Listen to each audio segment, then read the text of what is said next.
നമസ്കാരം. ഇന്ന് ഗുരുപൂർണിമ. ഹൈന്ദവ വിശ്വാസം അനുസരിച്ച് നമ്മൾ അനുഷ്ഠിച്ചു വരുന്ന ആചാര്യ വന്ദന ദിവസമാണ് ഗുരുപൂർണിമ.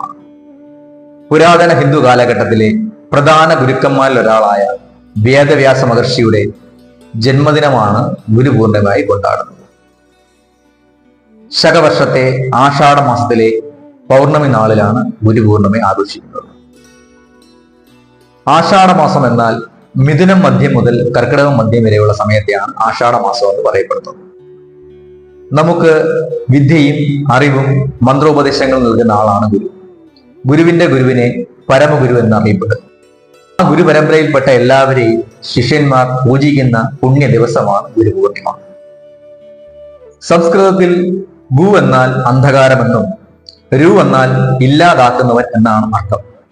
അതായത് നമ്മുടെ മനസ്സിലെ അന്ധകാരത്തെ നിർമാർജനം ചെയ്ത് നമ്മുടെ മനസ്സിലെ ഇരുട്ടിനെ മാറ്റി അറിവെന്ന വെളിച്ചം നൽകുന്നവൻ ആരാണോ അതാണ് നമുക്ക് ഗുരു. നമ്മുടെ മനസ്സിൽ വരുന്ന സംശയങ്ങൾക്ക് ബുദ്ധിയാണ് മറുപടി പറയുന്നത്. തന്നെയുമല്ല, മനസ്സിൽ ബുദ്ധി പ്രവർത്തിക്കുന്ന സമയത്ത് അവിടെ ഒരു തന്മയി ഭാവം ഉണ്ടാവും.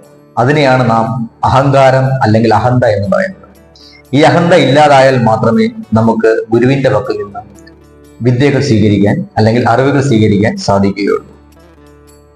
മാത്രമല്ല, നമ്മളൊരു വിദ്യ പഠിക്കുകയും അത് വേണ്ട സമയത്ത് പ്രയോജനപ്പെടുകയും ചെയ്യുന്നതിനാണ് ഗുരുവിന്റെ അനുഗ്രഹം അല്ലെങ്കിൽ ഗുരുത്വം എന്ന് പറയുന്നത്. ഗുരുക്കന്മാർ എന്ന് പറയുമ്പോൾ ഒരു വ്യക്തിയെ സംബന്ധിച്ച് ആദ്യ ഗുരു നമ്മുടെ അമ്മയാണ്, അതിനുശേഷം അച്ഛൻ, ശേഷം നമുക്ക് വിദ്യയും അറിവും സംസ്കാരവും ശാസ്ത്രവും മന്ത്രോപദേശങ്ങൾ നൽകുന്ന ഗുരുക്കന്മാർ. അങ്ങനെയാണ് നമ്മൾ ഈശ്വരനിലേക്ക് എത്തുന്നത്.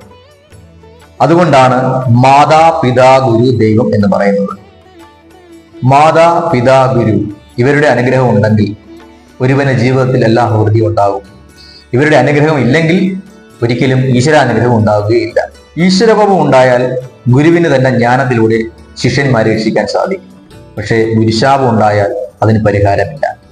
അതിനാൽ മാതാവിന്റെയും പിതാവിന്റെയും ഗുരുക്കന്മാരുടെയും ശാപത്തിനൊരിക്കലും ആരും പാത്രമാകാതിരിക്കുക. ഈ അവസരത്തിൽ എൻ്റെ മാതാപിതാക്കളുടെയും എനിക്ക് വിദ്യ പകർന്നു ഗുരുക്കന്മാരുടെയും എനിക്ക് മന്ത്രോപദേശം നൽകിയ എൻ്റെ ഗുരുനാഥനായ ആചാര്യ സുനിൽ മഹാദേവിന്റെയും അദ്ദേഹത്തിന്റെ ഗുരുവും എൻ്റെ പരമഗുരുവായ ചമ്പക്കുളം നീലകണ്ഠൻ ആചാര്യ സ്വാമിയുടെയും പാതാരബന്ധങ്ങളിൽ നമിക്കുന്നു.